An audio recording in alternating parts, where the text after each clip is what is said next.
Hey, so this is a video about physical space.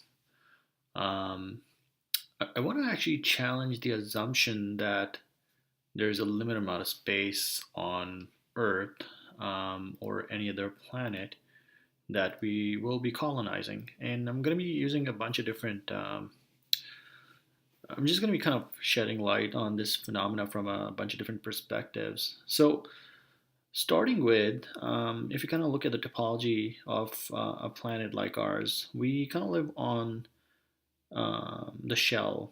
So if the Earth was like an egg, then we'd literally be living on top of the shell. We'd be kind of like the bacteria living on top of the shell. We wouldn't even be living in the shell.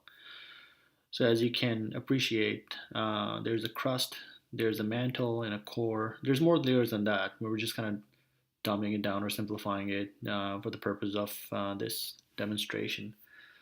So this is what this is more of a more realistic kind of a diagram of what what the surface of Earth beneath the surface, what it actually looks like. So kind of grade 6 or grade 5 geography classes would remind you, hopefully, that we have a crust, a mantle, a core, inner core.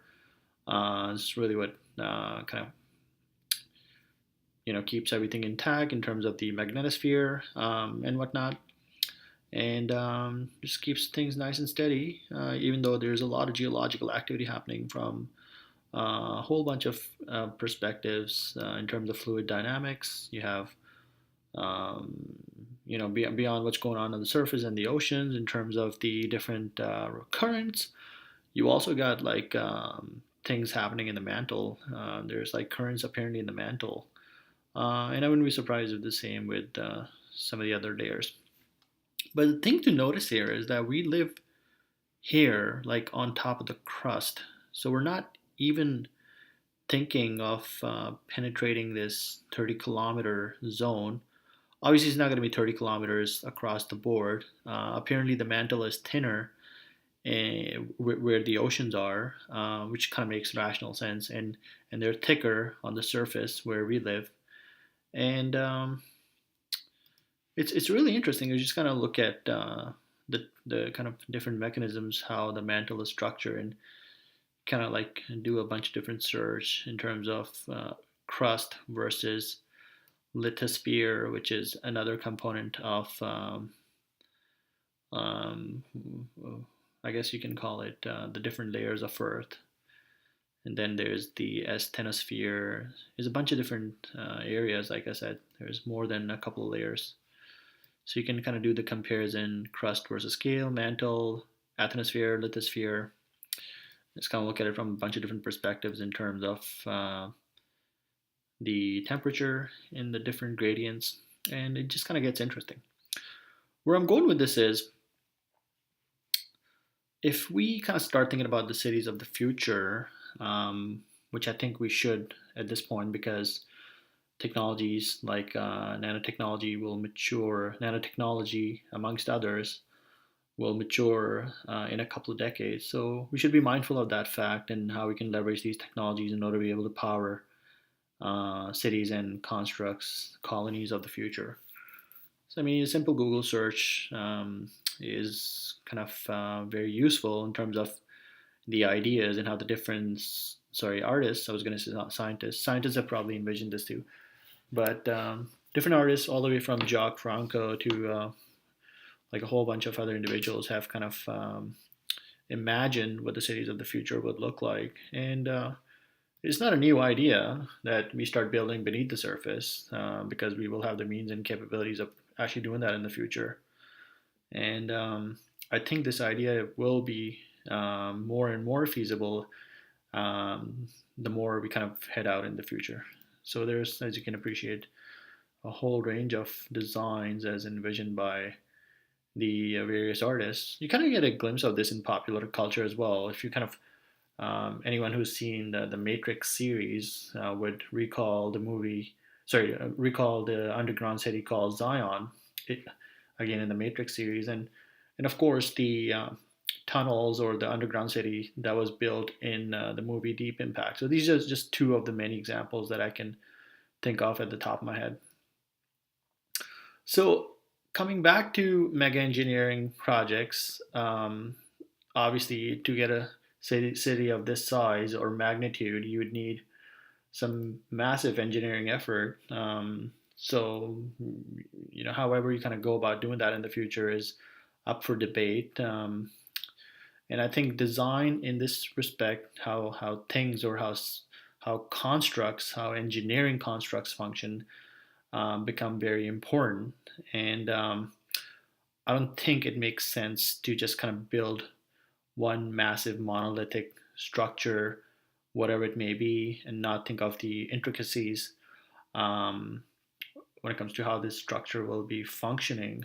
Um, I think, as with anything, the proof is always in the pudding, and details matter. So, what you really want to focus on is the details. And I'll kind of touch base on this as we kind of go along. But moving on, I did want to kind of challenge that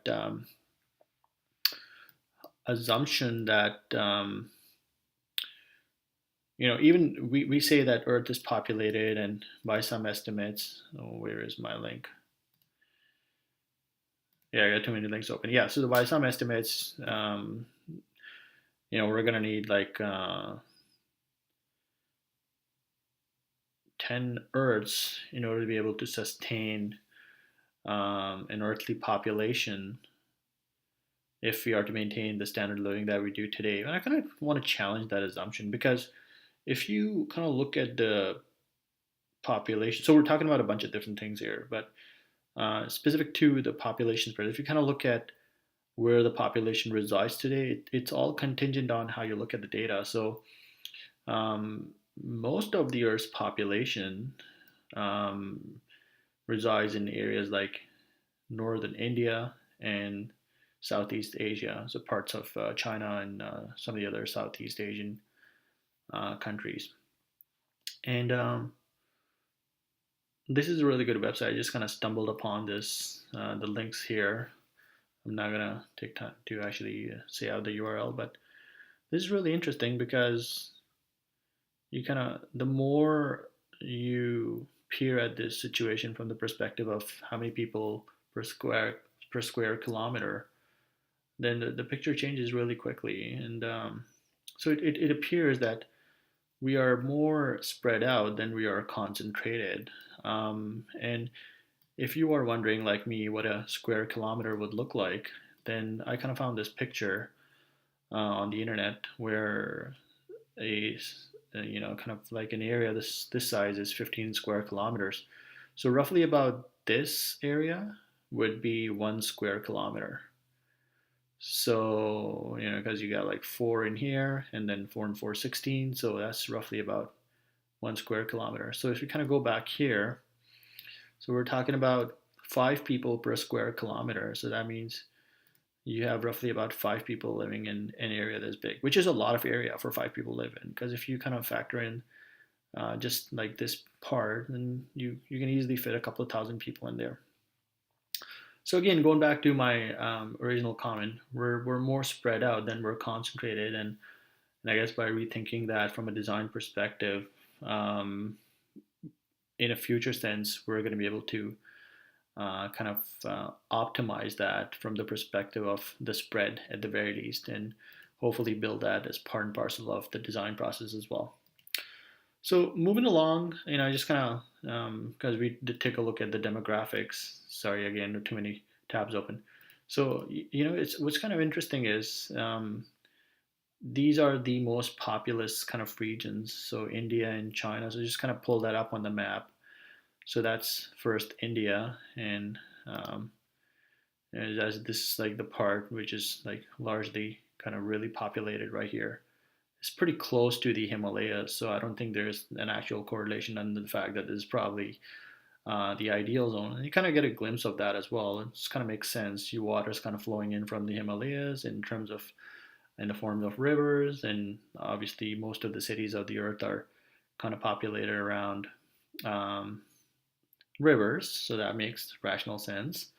And the same would go for countries like China and some of the other really heavily populated parts in the world in terms of, again, those two areas, India and Southeast Asia. I just kind of bring that up visually, just trying to understand what happens.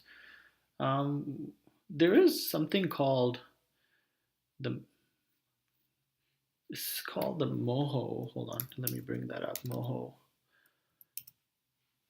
So it's I will just call it the MOHO discontinuity. And this is just a, coincidence more than anything. So this is I can't say this word even if I tried.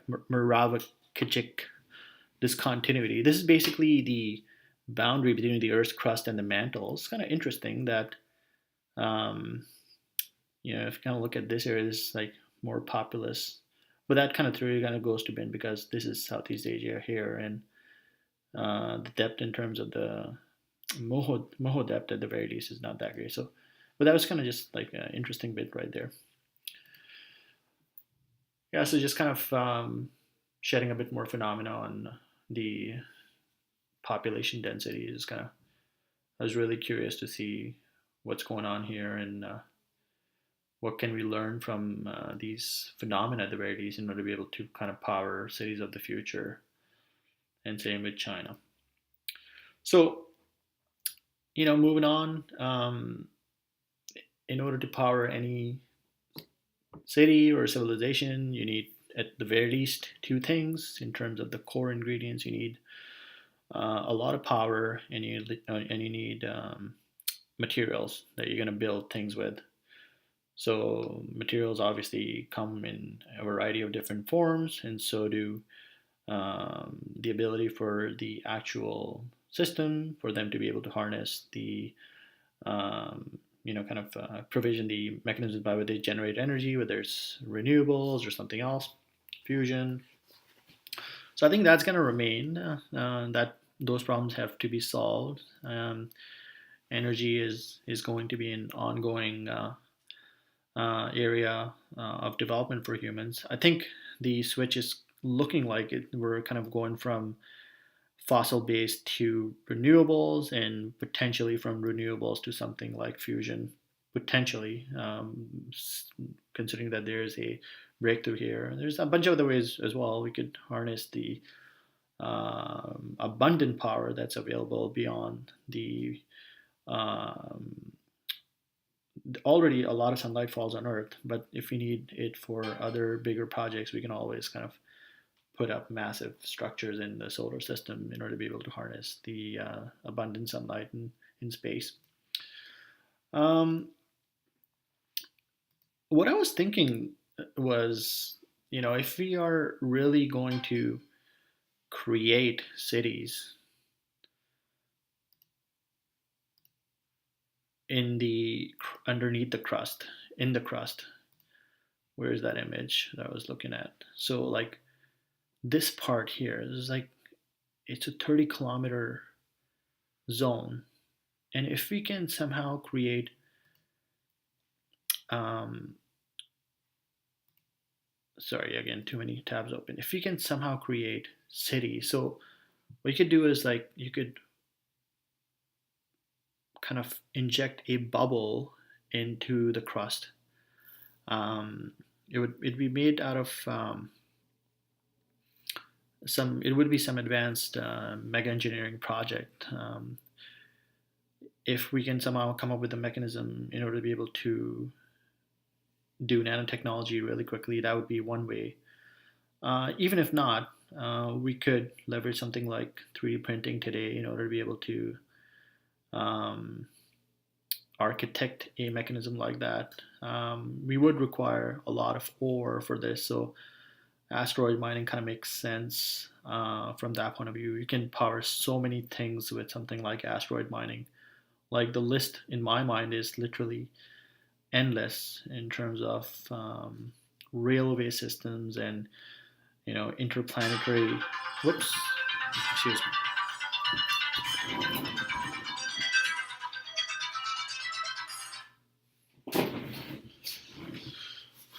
Sorry, my phone just went off. Yeah, the list is literally endless. Like in terms of what you can actually do with the ore you're going to generate from asteroid mining. You could have, like I again said, railway systems going across the different continents underground, through the oceans. You could have interplanetary systems. You could have colonies on other planets, and you could obviously have hollow Earth cities.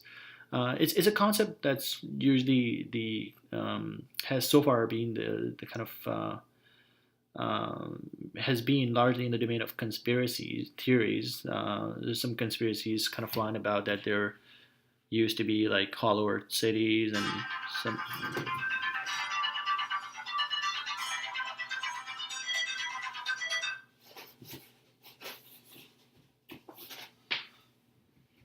Sorry, my sister keeps calling me, um, but I have to finish this video, so I'll call her back. So yeah, I mean, this so far has been a domain of conspiracy theories, but I think we're really getting close to the reality that something like this would be possible. And I think these are the kind of things we should think about. One idea that I kind of got was like I was kind of watching a video on this one guy who did a Google talk. He's basically a Indian spiritual kind of guy. And he was talking about these redwood oak trees that kind of grow in hilly areas where the soil isn't really that deep, and it doesn't get a lot of moisture in these areas. But in spite of that, these trees have been able to withstand storms and like snowfall and a whole bunch of other things for thousands of years. These trees are literally thousands of years. These are some of the oldest living beings that exist on this planet. And the way the redwood oak trees do this is that they have a root system that is intertwined with each other. So their root system kind of wraps around each other, and from the biggest trees to the smallest, this is how they find their strength in numbers. And the saying that the spiritual guy kind of used, pundit, I guess if you can call him that, is united they stand and divided they fall. And so far they haven't fallen. For thousands of years, these trees have stood the test of times and all the other calamities and the threats and whatnot. And so far, they've been very successful. So what I was thinking was, what if we design cities keeping this model um, into perspective? So what you'd have is basically, um, an interlocking grid of cities under the crust that would somehow connect with each other, and this way you could basically. Actually, this is a good. Yeah, this is just coincidental. I wasn't thinking of this. So there's probably a reason why these things. This looks like some kind of fisheries or something like that. But what if you had like grids of cities, kind of interlocking with each other, and then you could not just make them earthquake proof. These ones aren't the kind on the water, but if they were like some in some depth underneath the crust, you could literally make them earthquake proof, as long as they had kind of like hooks into each other.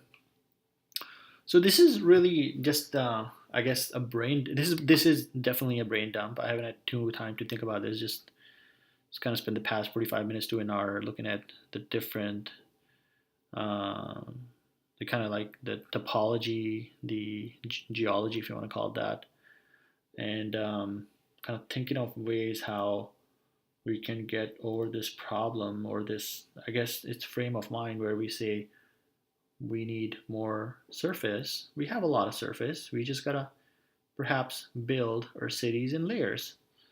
And if we did that, then we'd effectively go from a population of 7 to 9 billion to 90 billion. And we kind of replicate this model across the solar system, across the different planets, and in other colonies that we're going to build. And you kind of basically go from there. So this is just my idea about leveraging an interconnected system of cities using mega engineering projects and advanced technologies in order to be able to um, house populations in the future when it comes to at least flesh and blood. Probably have to do. I'll probably come back and do a version 2 of this idea, which is a bit more cleaner. Is definitely got far too many tabs open in this video. Thanks.